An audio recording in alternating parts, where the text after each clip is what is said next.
So it's the 27th of January, and spring is in the air, I think. I can feel it in my waters, as my nan used to say. Yes.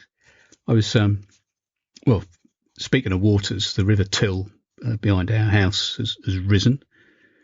And I can never remember whether it's when it comes up in January or April or whenever. It seems to be all over the place, and we ought to keep a diary as to when it comes up. But it came up on Monday this week, so I said to my wife, stick it in your diary, because she keeps a diary, so put it in there so we can compare it to next year and the year after and the year after if we're still alive.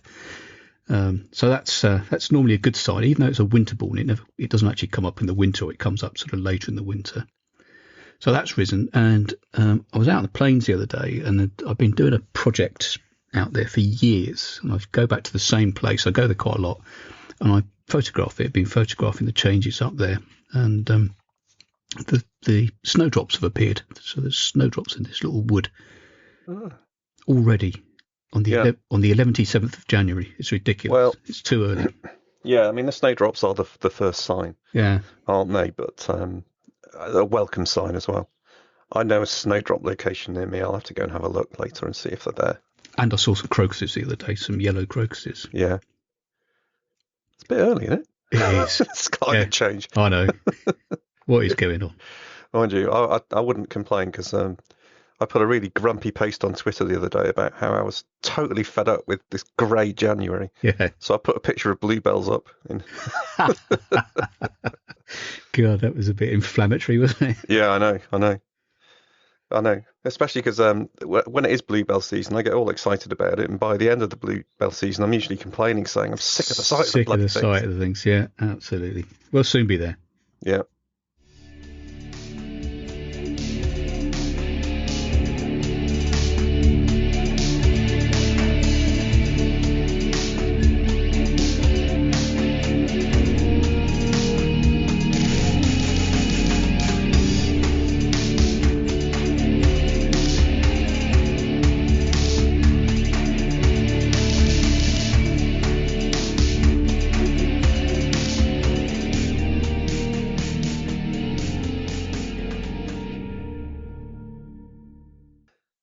Okay, welcome to another Hidden Wiltshire podcast. This is podcast number 29. In this podcast, we talk about things in Wiltshire that are hidden, relatively speaking. My name is Glyn Coy. I'm the podcast host, and with me I have my podcasting partner, Paul Timlett. Mr. Paul Timlett. Yeah, no hesitation, repetition, deviation. You know, someone definitely Paul Timlett. Well, people might get the impression we rehearse this. Quite professional, but we don't rehearse anything. No, we don't wing it either. Though we do research. Yeah, a little bit. Actually, on that point, we've made this point before, but I'm getting sick of seeing us as the first thing on Google when you research something, and it's at some point we're gonna come a cropper here, but we've got away with it so far. You're the person that was referenced on Wikipedia articles. Yes, yeah, more than one now. And how many more out there? I was telling my brother about this, and he said, "Do you spend all day Googling yourself?" I said, "No, somebody else told me." Yeah, I do that. I've heard it. You Google yourself? Yeah, it's called a vanity search. Yeah, that's right. I do vanity searches just to double check that my name isn't cropping up somewhere it shouldn't be. To check that you're still alive. Yeah. I also vanity check Hidden Wiltshire. I put it in quotation marks and put it into Google and see where it's cropping up. And yeah, it's actually it's quite funny sometimes. I do something similar because I'm interested to see where the Hidden Wiltshire stuff comes up. But I Googled myself some years ago, and I was just appalled at some of the things that came up. You think, where on earth has that dragged up from? Yeah. And how on earth does it appear in a Google search? So it's quite scary, really. But nothing too nothing too incriminating. That's what I'm looking for. Hopefully, nothing too sinister, anyway. Well, yes. It missed my devil worship activities somehow. So that's probably on the dark net. That was you on Salisbury Plain the other night, wasn't it? That's right, with my underpants on my head. Oh dear, where are we going with this one? Oh, I don't know. So what have you been up to? Well, as people on Facebook and the website will have seen, finally published the Tidcombe and Hippenscombe walk blog, which turned into something of a saga or an epic, whichever way you want to look at it. So as I said on the post, I think I went there 5 times in all.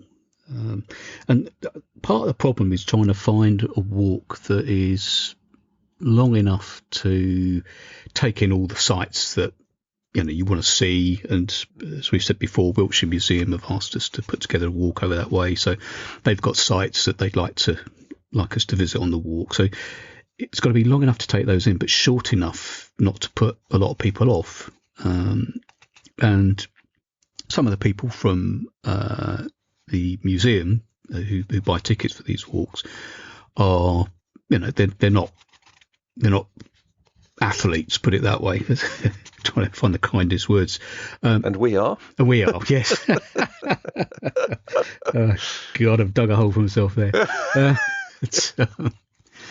Actually, when we were walking, the last visit we made, Stu and I, it was the final recce and the final retaking of photographs, and we were walking up this quite steep holloway out of the little hamlet of Hippenscombe, and it's quite steep actually. And this was another place I was thinking, well, is there a way round this? And I was going up it, and I was absolutely knackered. We'd been walking all day and re-walking, and we didn't do the whole walk. We were just doing bits, and I tripped over a bramble or something, absolutely face planted in the mud. It's a bit like you did on Oliver's Castle. I didn't face plant, I side plant. Well, yes, that's right. So I'd mud all the way down one side of mine. Yeah, whereas I had it all down my front. But I did feel very old and unfit then, because both of us were puffing and wheezing up this climb, and then I just went straight down. Anyway, I completely lost my train of thought. So we went.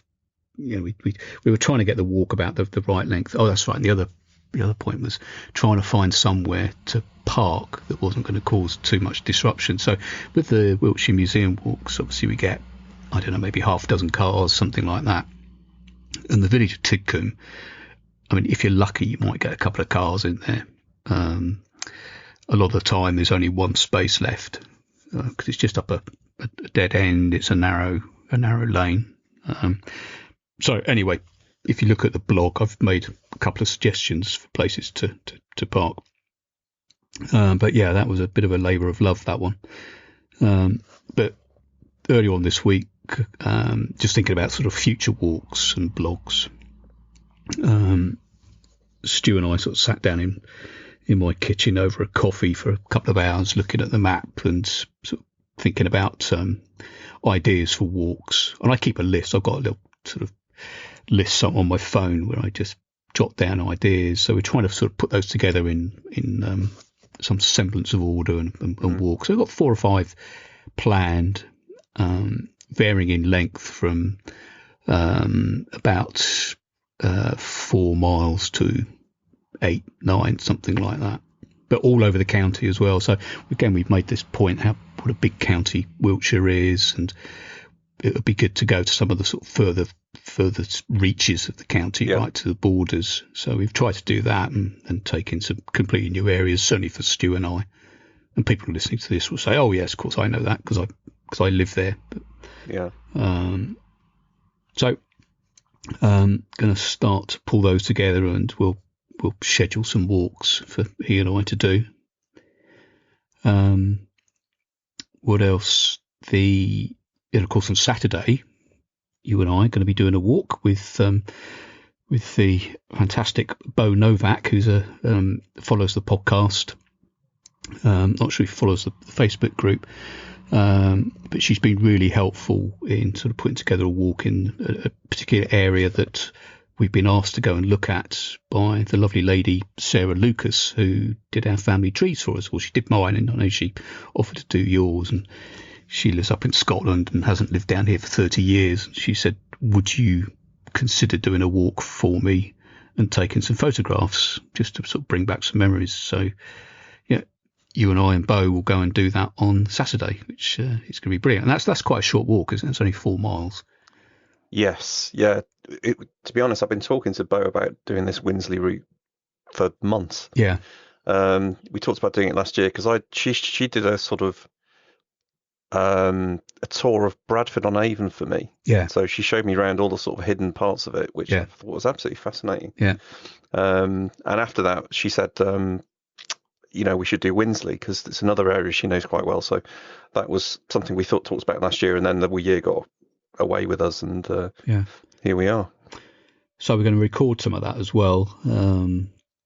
I suggested that to Bo over WhatsApp that we record it, and she went very quiet. So I hope she's okay with the idea. Well, we can record ourselves anyway, even if she doesn't participate. Yeah, and we'll do not for everyone. That, and we'll do the photographs for Sarah up in Scotland, just as our thanks to her for what she did. And of course, the Quakers Walk blog is now up, so yes, that was good. Yeah, I finally got around to writing that up. But what else have I been doing? I haven't been out so much, but I did do a talk at the Bratton History Association. And you caused a traffic jam all the way down that road, didn't you? All the way between Bratton and Eddington. But it was well attended, let's just say. Yeah. It was fantastic. It was a really good crowd, actually. Very interested. The people were very interested in the topic, which was about Wiltshire's blind houses. More on that to come. But they've asked you back? Well, they've asked if I'd be interested in doing another one in the future, so I must have... Are they mad? Hang on a minute, I think the feedback was very positive, I'll have you know. They thought they were in the pub, were they? Well, it wasn't that bad. It was good. It was good. I think they were an engaged group of people. They were interested in the subject. They asked lots of questions, actually, which was always a good sign. But yeah, it was fascinating for me to go through that topic as well, which we'll talk about more later on. Yeah, and the place where you did the talk, because I know last time we were wondering where it was. In fact, you didn't know where it was a couple of days. So you obviously found it. So is it near the church or more near the visitor centre? It's a bit hard to explain, actually. It was the Bratton Church Institute, which is, I don't know whether it's an old church hall or something. I'm just not sure what it is. But it's a building. It's got a sort of stone sign over the door, which looks quite old, Bratton Church Institute.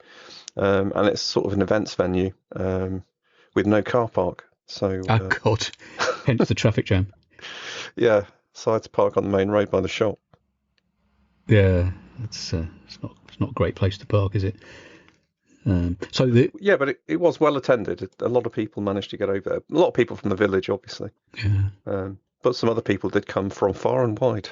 So the next talk, will it be on a repeat of the same talk or a different subject? No, different subject. Oh, okay. So I've got to pull some other topic from the Hidden Wiltshire. Actually, I was thinking about doing something on William Beckford.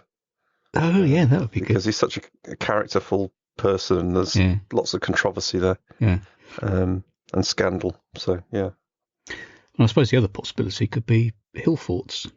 Yeah. Because I can remember you saying on a podcast last year that you were going to visit every hill fort in Wiltshire. How's that going? Yeah, I was thinking of doing that, but then there's quite a lot of them that you can't get to. No, I know. And there's a few that have been undiscovered. Well, not really in the record, but I'm following Tim Dorr on Twitter. Tim is the farmer that built the long barrow over at All Cannings. Yeah. And he has put this public quest on this year that he is going to visit every Iron Age hill fort in Wiltshire. Oh, just Iron Age? Yeah. Right. So, but he's going into the LiDAR maps and things like that and discovering new earthworks. He found one in Collingbourne Wood, which I think had been logged by Wiltshire archaeologists at Wiltshire Council, but it's not in the Historic England record or anything like that. and you wouldn't see it because it's covered in trees, of course, but you can see the shape on the LiDAR, and he went there, and you can actually see the earthwork on the ground. So there are other things out there waiting to be discovered. Oh, yeah, definitely. Yeah. Well, I launched into another book the other day, and this one's not Wiltshire. It's up at the Scottish borders. But the guy there, in fact, the bit I was reading this morning, he was talking about the fact that hill forts, or the name hill forts, is probably a bit of a misnomer. Yes, it is. And particularly for, well, I'll use the word again, hill forts, but for settlements, Bronze Age ones. Yeah. Where he was saying that far more likely to be sort of ceremonial sites, and obviously places to shelter animals, as we've talked many times before about Nook Castle, which is an animal enclosure, people think. But he was talking about this particular hill fort near where he lives in the borders of Scotland, and it's Bronze Age. But he made the very good point that this particular camp, settlement, whatever it was, the area, it's on top of a hill and it commands all its surveys, but it's a really big area, and he was saying there's like 11 entrances, so through the ramparts. So it's a multi-valet construction, so multiple banks and ditches, but there are something like 11 entrances to it. And he made a very good point. How on earth would you defend something like that? He said it can't have been a fortified enclosure. You simply couldn't defend 11 entrances. So I was sort of reading this in the context of the book I've just finished reading about Uffington White Horse and Uffington Castle, the hill fort or whatever it is up there. And again, the consensus is that construction up there was a place of ceremony, and a meeting place for the people who lived in the valleys below. Yeah, maybe we should get a hill fort expert on. Yeah, somebody actually knows what they're talking about instead of making it up. Yeah. I'll tell you what, I've got an idea in mind there. I know someone I could ask. Didn't David Dawson suggest somebody? I don't know if he suggested a hill fort expert. He suggested the Sarsen expert, Katie Whitaker. Oh, that's right. Yeah. But the person that comes to my mind is Miles Rosswell, who's a published academic who's written books on the Iron Age, and was actually my son's lecturer at Bournemouth University. Oh, wow.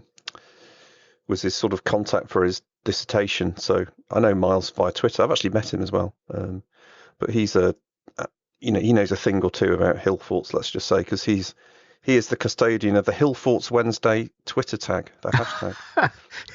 Wednesday. Yeah, if you go to Twitter on a Wednesday and follow the hashtag Hill Forts Wednesday, you see all these fantastic pictures of Iron Age hill forts, the length and breadth of the country. Oh, wow. It's fantastic. Well, this guy, this Scottish author, he's a historian, so he's talking with some sort of background on the subject, but he seemed to be saying that when it comes to Iron Age, they likely were, or more of them would have been, defensive structures. Yes. Because then you get more, the rise of sort of warlords and people who became sort of rich and powerful through farming and trading, and then I don't know what it is with people, rich and powerful people, where they feel the need to force themselves upon the rest of us, and they lead the local tribes, and they. Yeah. I'll tell you what, though, one thing that puzzles me about Iron Age hill forts in Wiltshire is how close together some of them are. So, like Warminster, you've got Clay Hill, Battlesbury and Scratchbury all within, well, not quite spitting distance, but they can certainly see each other and chuck things at each other. It just made me wonder, are they all part of the same tribe, or are they all chucking sticks and beating each other up? But were they all used concurrently? I believe so, yeah. They're all around the same Iron Age period, but Scratchbury's interesting because it's got some Bronze Age barrows on there as well. So it's obviously been used for thousands of years. And obviously in that landscape, you've got the long barrows which are Neolithic up on the plain that you can see from the hill fort. So it's fascinating stuff, but we can only conjecture really. We don't really know for sure. Yeah. But my understanding as well is that by the time of the Roman invasion, the hill forts had really fallen into disuse. They were still there as a structure, and they were just dilapidated and weren't really used anymore. But I know that, speaking about Miles Russell, he discovered on an archaeological dig at Bournemouth Uni what they call a place that they call Gyropolis, which was an Iron Age village. So I think when they discovered it was the first time they discovered such a large concentration of Iron Age roundhouses at ground level. So it was evidence of a real Iron Age town.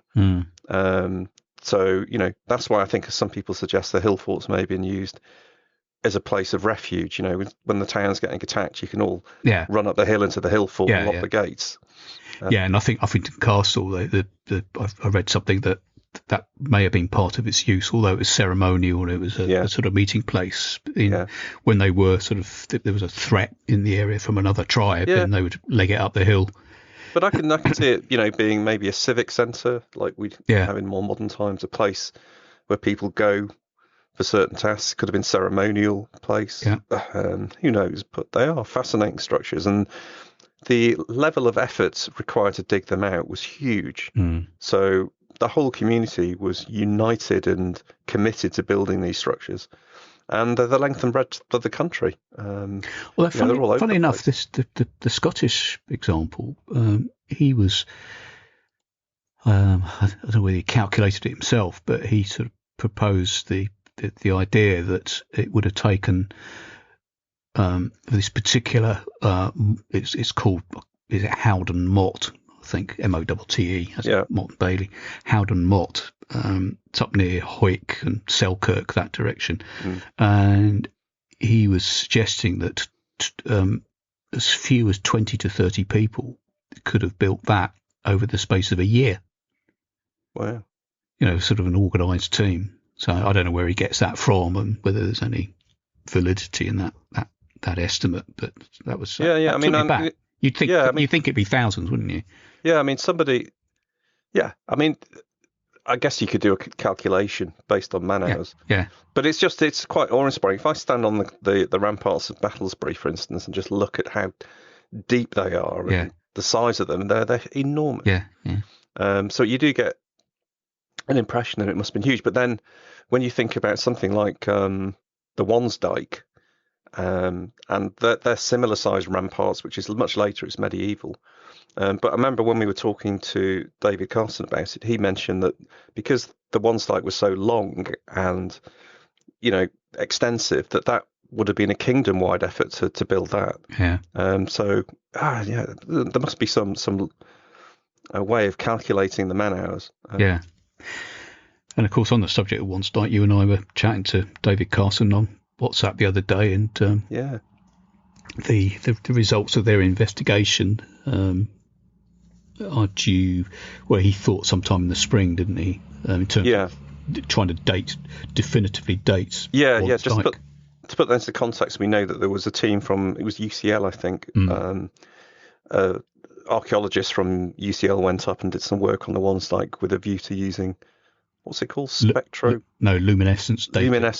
Luminescence dating. So the same technique that was used to date the Kerner-Bass giants, they're going to use to date the Wansdyke. And for the first time, we should have a definitive date for the Wansdyke construction, which we've not had before. In fact, there's very little published information on the Wansdyke.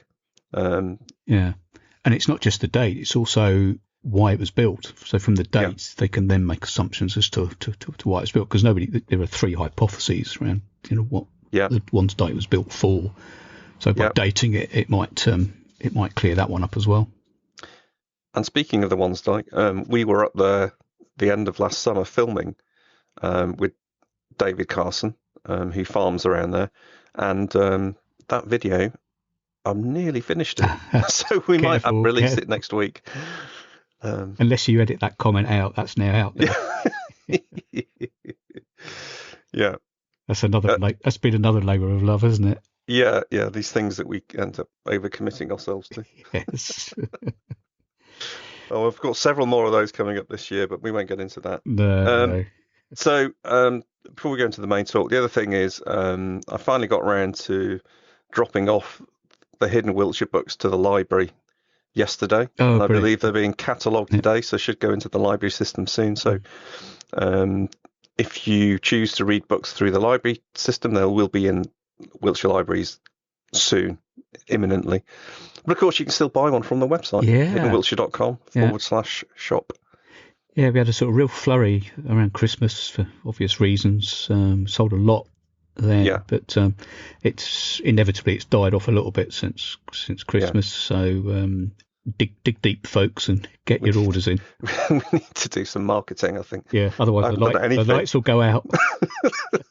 I was almost burnt out after getting all those orders out over Christmas. I thought, I'm not doing anything in January now. So. It is really time consuming, isn't it? Bundling them up. Yeah, it is. And then sending out replacement books because we didn't put the right postage on. Oh, don't get started on that. I had some returned to me by Royal Mail. It's just nuts. They didn't reach their destination, and a month later they got put back through my door. So it's a nightmare. As you and I talked about, my brother was one of my youngest brother was one of those. Waited a month, and then eventually got a card through the door saying you owe us £1.50 from Royal Mail. So he paid his £1.50 and asked them to deliver it again. Nothing for about a week, 2 weeks, and then it arrives in your letterbox. I know. You paid £1.50 for it to be returned to me. Well, kick in the teeth. Absolutely. It's about kicking a man when he's down. Anyway, we've learned our lesson there. Yeah. Anyway, enough of this nonsense. Let's get on to the main talk. Yeah.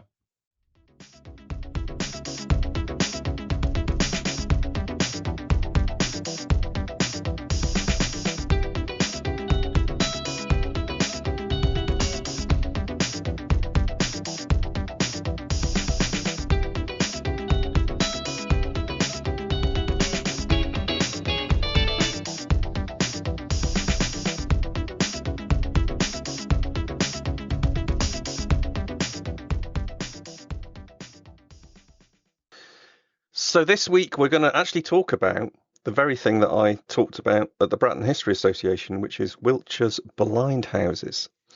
I think it's going to be a monologue because this was your talk. So it was. I'm going to sit back and enjoy the ride. So all those people, all of our listeners in Bratton who are at the talk now are going to think, can switch off. They can switch off now. I've already heard this. But anyway, we'll persevere because actually at least one person on Twitter did ask whether my talk to the Bratton History Association was recorded because she would be very interested in hearing it. So I said to her, it wasn't, but just watch this space because we'll stick it on a podcast. So at least here we are. One person will be happy anyway. Yeah. Now, the only issue is when you're doing a talk in front of people and you have a set of slides with a projector, you can actually show pictures of the things. Yeah. So it's a bit different to doing it on a podcast. So if you are, or if you have access to a PC or a computer or any sort of multimedia device while you're listening to this, there is an article on the website called Blind Houses. So you can have a look at it and look at the pictures as we talk along. And actually, if you search on Google for Blind Houses, my article comes up first. Number one hit. Yeah, it does.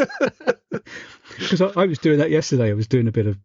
so I at least I would have something to say whilst you were talking. And I Googled Wiltshire Blind Houses and bosh, there it was. Hidden Wiltshire, number one. Blind houses were... Sorry, just before you carry on. Yeah. So the photographs on the blog, and I meant to check, are all the photographs that you used in the slideshow at Bratton, are they on that blog? Or are there some most of them. Okay. Most of them. There was a couple that I took screenshots from Google Maps and stuff like that, like the Devizes one and the Chippenham one. But yeah, I mean, most of the photos are there. But let me just explain what these are. So the blind houses are the village lockups that date back to the 18th century. So from the sort of 1700s on. And we have quite a lot of them in Wiltshire. I think there's 14 remaining. But they're very distinctive buildings, and most of them that still exist have been transferred to the ownership of parish councils. And virtually all of them are Grade 2 listed now, so they do have some protection. And architecturally, they're quite interesting. They do stand out. And, a lot of the towns that have them are quite proud of them. So Shrewton, for instance, where you live, has got a picture of the blind house on the village sign as you enter the village. Do you know what? I'd never noticed that until you posted that. I've only lived here 26 years. So most of the village, except Paul, are quite proud of their blind house. Well, because it's on the village sign. I mean, I'd probably pass it most days, but I was a bit embarrassed about that. Yeah, but these blind houses were built at a period of time when local areas were getting a little bit fed up of the vagrancy and the vandalism and things like that, and petty crime. So they wanted to have a bit more structure around catching and detaining people and then getting them in front of a magistrate to get punished. Now, this was in the period before there were police forces.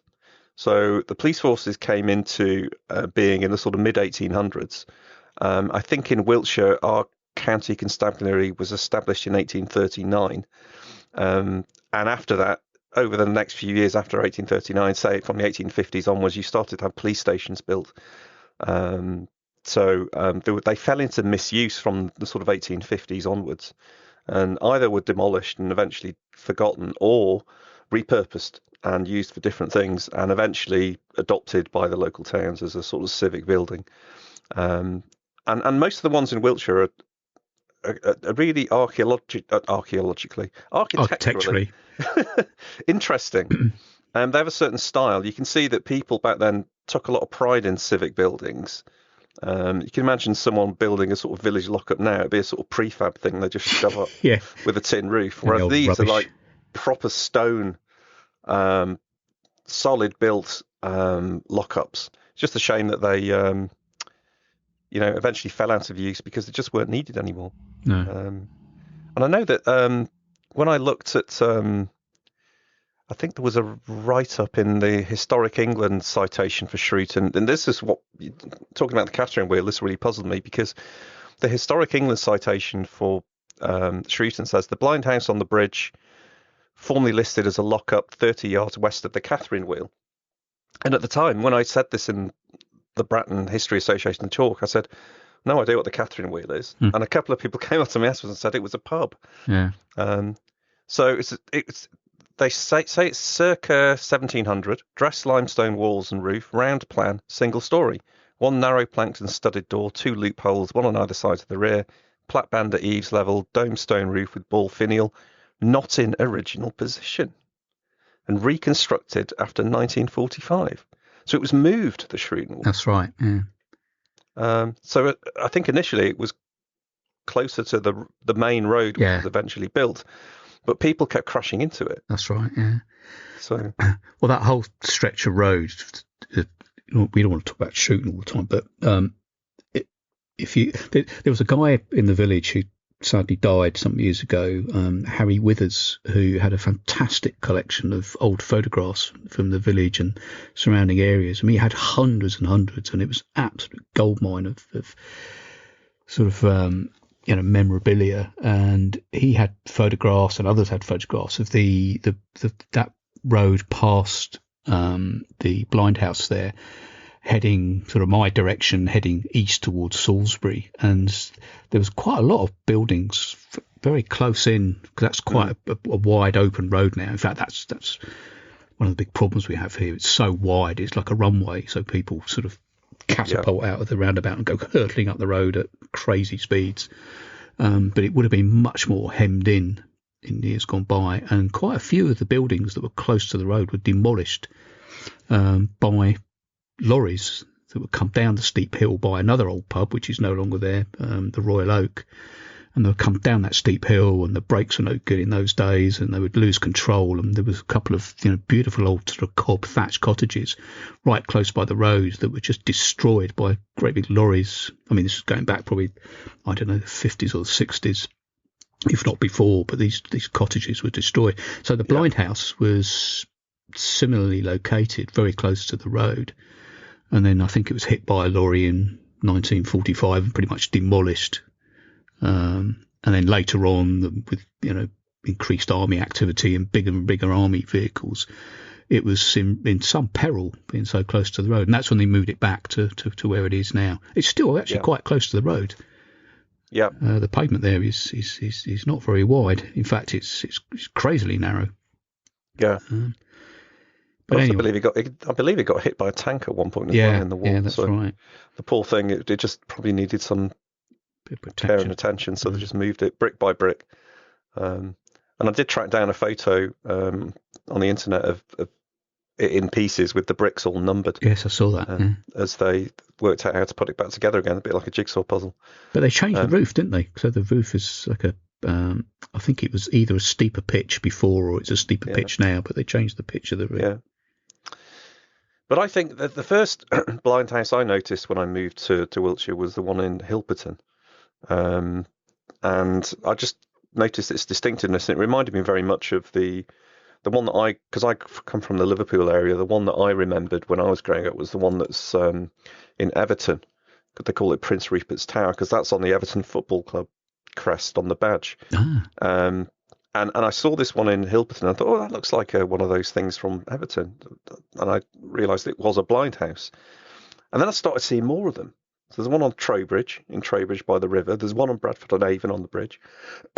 There's and Steeple Ashton's got one. They're all over the place. And quite a lot of them are quite similar in architecture, but some are very different. We'll talk about some of those ones in a moment. But actually, sorry to interrupt, but there are others that have also been repurposed. So the building is sort of vaguely still there, but you would never know it was a blind house until you look back. So, and I'm thinking of Amesbury in particular, right. In the centre of Amesbury on the High Street, and I saw a photograph of it, that the building when it was a blind house, and it's now, I think it's an estate agent. Yeah. And the building, it's clearly the same building, it's the same shape, but there's no sort of sign that it was ever a blind house. I certainly never knew it was a blind house. Yeah, and that's not on the sort of the unofficial list of 14, so there may be others.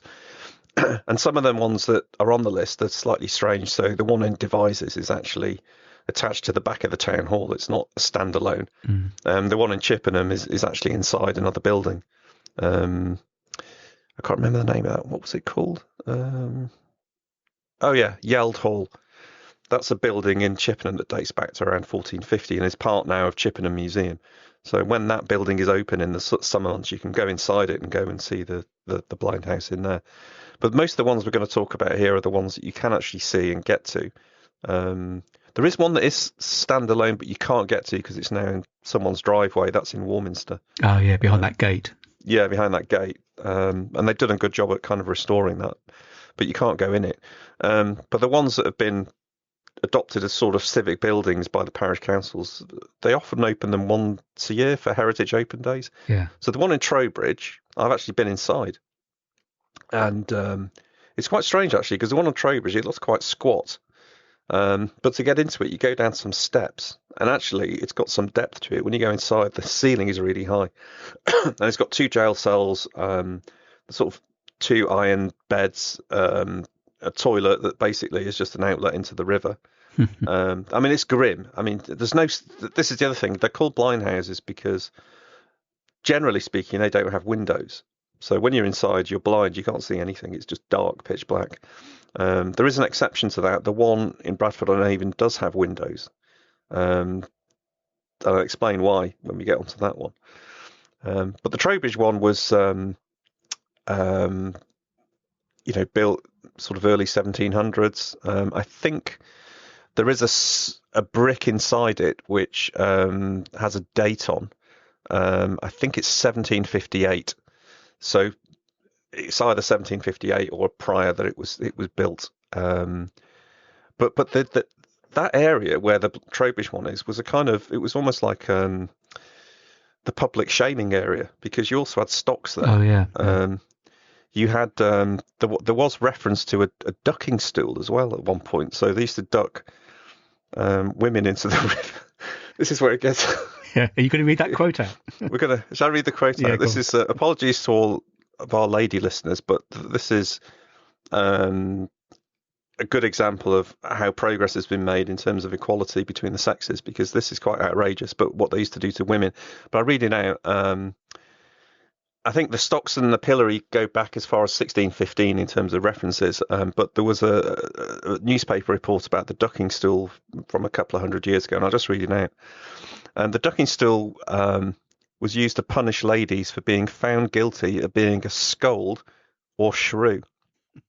If she used her tongue to the disturbance of her husband's peace of mind, or her 10 commandments, which is actually fingernails, to the detriment of his countenance, she was solemnly led forth, fastened securely on the stool, and thoroughly ducked or dipped into the water. And this would be repeated until she expressed contrition. So she came out of the water still kicking and screaming. They dunk her back in again. So, that seems fair enough. Yeah. No, I didn't mean that. I didn't mean So the ducking school's gone. The stocks were there till around 1857, I think. Yeah. But once the police station was built, I think the police station in Trowbridge was built in 1854. There was no need to keep the blind house, and it fell out of use. It was occasionally used to house vagrants overnight. So, and I've got some of this information from the Trowbridge Civic Society, so credit to them. But a police report from 1864 tells how a young man from London was put in the blind house with a rug to wrap himself in. In the morning, he was given a loaf, and P.C. Dallimore was detailed to see him out of the town. Dallimore noticed that the tramp had torn off part of the rug to wrap his bread in, and for that he got 2 months' hard labour. So that's a double kick in the teeth. Absolutely. And then transported to Australia. So if we have any Australian listeners with a connection to Trowbridge, they may have been in the blind house. Yeah. Who knows? But the roof... They were harsh in those days, weren't they? They were. But the blind house, it's amazing it still survives, because the roof has been taken off a couple of times. Once there was a riot in Trowbridge in 1826 to protest about the price of potatoes. And the leader of the riots was incarcerated in the blind house. So the rioters went over to the blind house, whipped the roof off and dragged him out so he could carry on rioting. Take the door off and take it that way. But apparently also in 1942, the roof was blown off. There was a German bomb dropped in Trowbridge and it blew the roof off. And they eventually stuck it back on in 1950, and the town council eventually took it on in the 1970s, and I think they restored it in 1977 for the Jubilee celebrations. Quite what the Queen would make of an old jail cell being refurbished to celebrate her Jubilee, I don't know. But anyway. She could incarcerate her loyal servants from the Houses of Parliament in there. Yeah, the few of them probably need to be...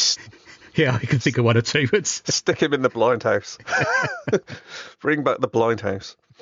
And let's be equal and introduce a ducking stool for men as well as women. Absolutely. Stick a few of them on that. Stick him in the River Thames. Bit of equality. Oh dear. But one thing that's interesting about the blind houses is the adornment on the top. So on the top, there's a great big stone ball on the Trowbridge one. And in the 1800s, that ball was called the knob, and they used to call the local youth gang the knobs.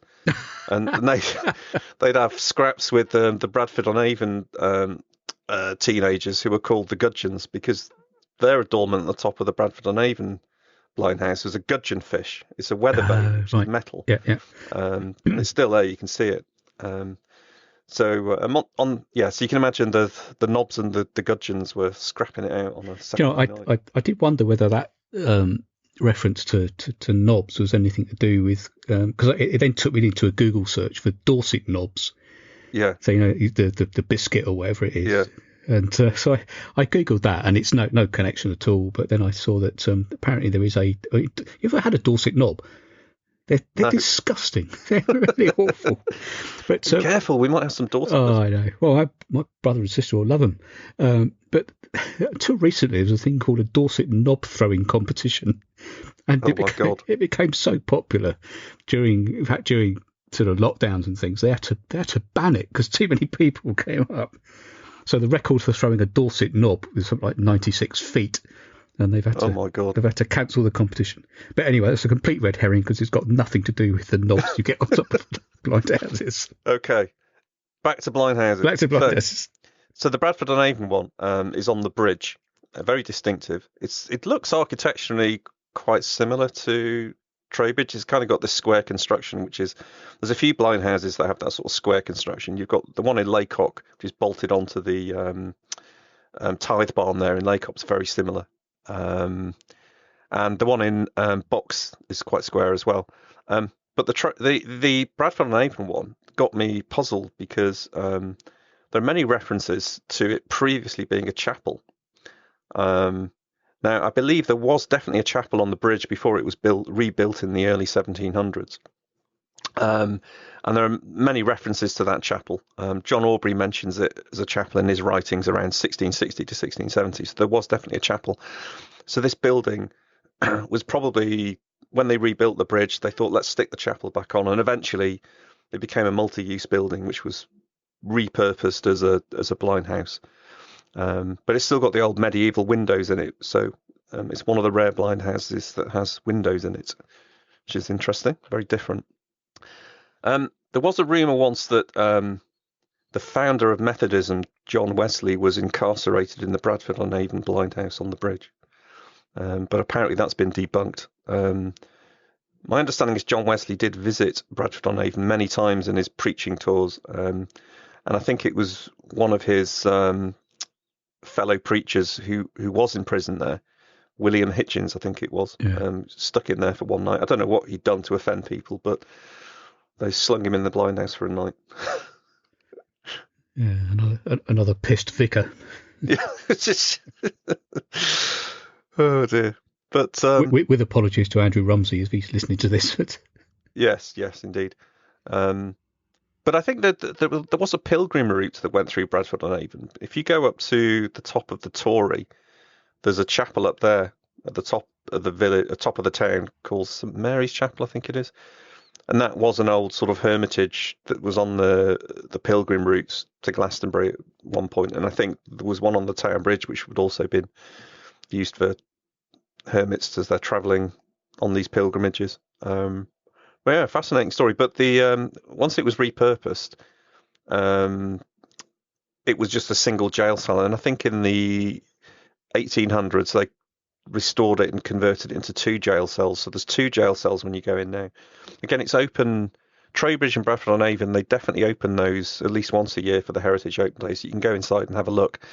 And if you search on YouTube, there is a good video clip of someone being shown around the blind house in Bradford-on-Avon. And it's really interesting because it's one of the few that's got the interior that's still quite intact. It's got the quite well preserved iron beds and the iron toilet that dumps straight into the river. To the river, yeah.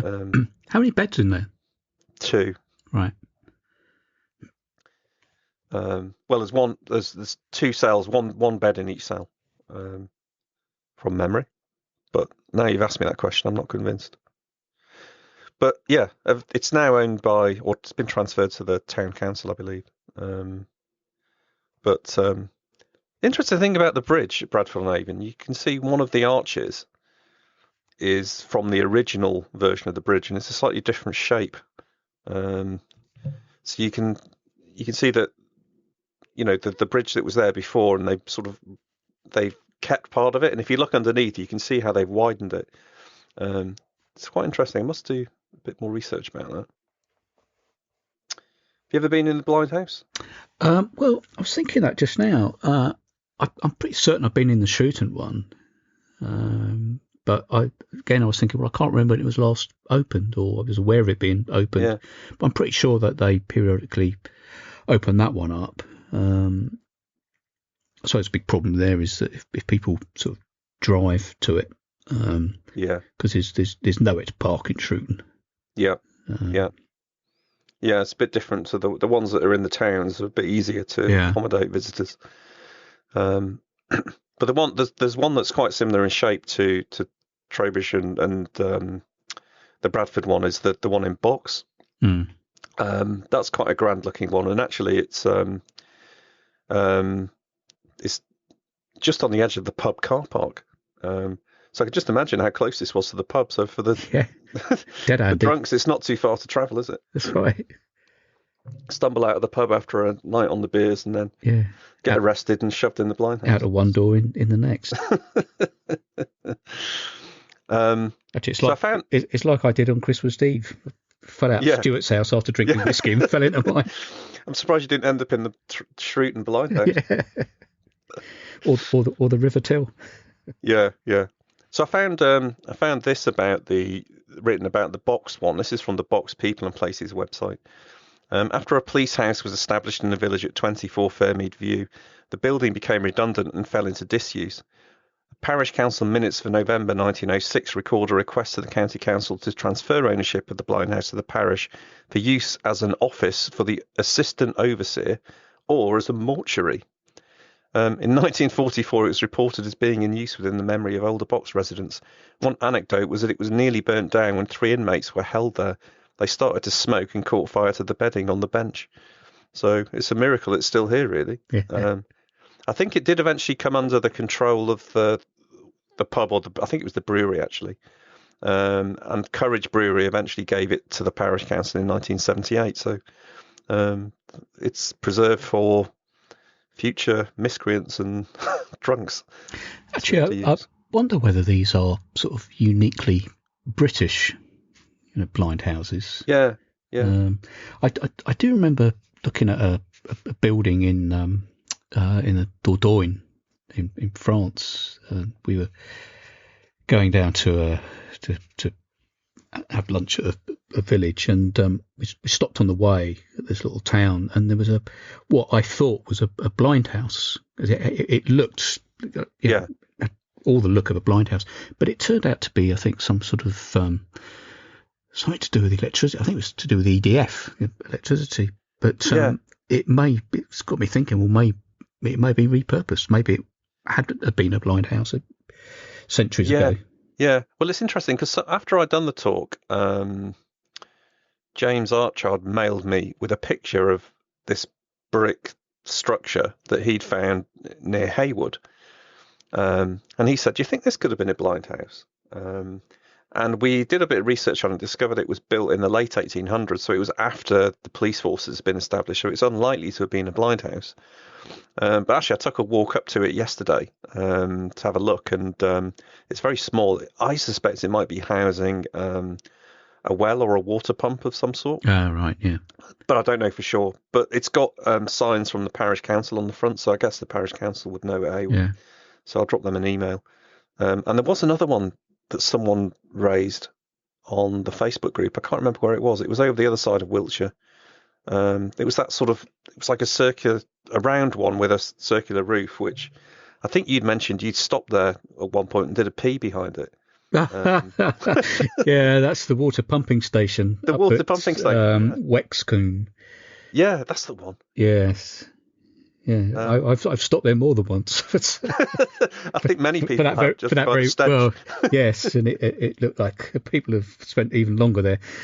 I won't go into the gory details. But that one at Wexcombe, it does look like the sort of traditional blind house. Yeah, it does, but it's not. It's a pumping station. Yeah. But there are a couple of, we've talked about the ones that are quite similar. There are a couple of round ones. Shrewton's the round. The Hilberton one is kind of octagonal, as is the Steeple Ashton one. The Steeple Ashton one is really picturesque. Yeah, it's on the green there opposite the pub. Looks really nice. What H'B one is that? I can't remember. I've taken a photograph of it. I can't remember if it's round or not. Hexagonal, I think. Hexagonal, right. Yeah, that's a very different structure to the others. Yeah. It's got a slate roof. It doesn't have a sort of stone dome structure. It's slate. But I think the village used that. I think the one in H'B was refurbished. I think it was around 2007. They got some funds together from English Heritage contributed as well. But it's I think that village uses it around bonfire night because it's said in the Wiltshire Times that they have a Guy Fawkes competition amongst the village children, and the winning guy gets locked in the blind house before being extracted and carried through the streets in a procession. It sounds very fantastic, very good. But yeah, it's a very different structure. But the other structure, which is very different, is Bromham. The one in Bromham, it's kind of built into the wall and has a sort of wooden upper. And I think today they use that to house the village nativity. Yeah. So good to see it being reused for a noble purpose. The one in Laycock, and you mentioned this, it appeared, or a blind house appeared in the TV series Cranford, which I've never seen. Yes. I don't know what that is, but what was that all about? Because the Cranford one looks like the one at Steeple Ashton. Yeah, so the Cranford one was purpose built as part of the film set on the High Street in Laycock. So you can't see it now, but when I looked at a photo of it, it looked identical to the one in Steeple Ashton. So I think they've used that as a sort of inspiration for the Laycock one. And do you know where it is? The one that was built for the film set. No, it's now in a West London housing estate. Is it? Yeah, it's just sat on a green outside a block of flats by the looks of things. Oh, we need someone to go and do a pilgrimage and take some photos of it. But apparently in Cranford, someone got incarcerated in that blind house for stealing an orange. Poor person. Too right. But yeah. But that's kind of a quick overview of Wiltshire's blind houses. Fantastic, interesting. That's brilliant. That's really civic interesting. structures. Yeah. Okay, I guess we can wrap up. Yes. Yeah. Blimey, look at the time. So what are we going to be doing in 2 weeks? Oh, no idea. Say this every week. Yeah. Well, find something. Yeah. I mean, we've got what was Plan B for today, so we could always do that. So we'll keep people on their toes, on tenterhooks, waiting for that one. But yeah, we'll find something. We'll have a couple of things to talk about by then. Yeah. So yeah, thanks to Steve Dixon. So I'm shuffling papers everywhere now.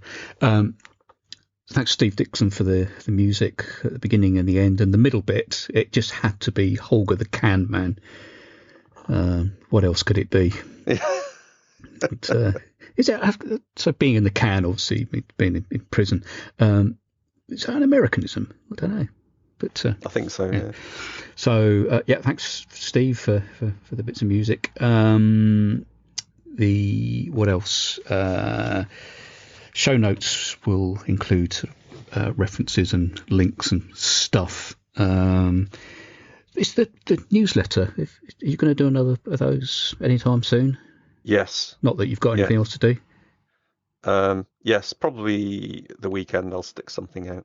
So you can subscribe to that on the website. And of course, if you want to buy the Hidden Wiltshire book, there's still a few left. So get onto the online shop on the website, and you can order it on there. Is there any of the old books still available in there? I know you had that reprinted.